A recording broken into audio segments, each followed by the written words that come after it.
Hello, welcome to Twist Fashion TV. So today I wanted to show you how to style a fascinator on a hairband.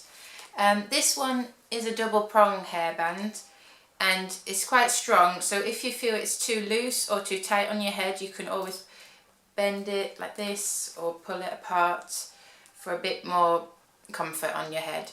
So traditionally hats are worn on the right side of the head and slightly to the front. And to cover the parting.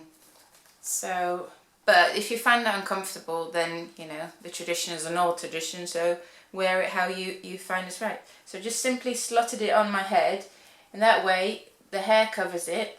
If you want to wear your hair back, the hair also here will cover it, or already have your hair done and then simply slot the hairband through your hair so it's hidden.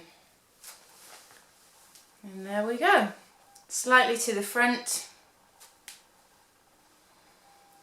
There we have it.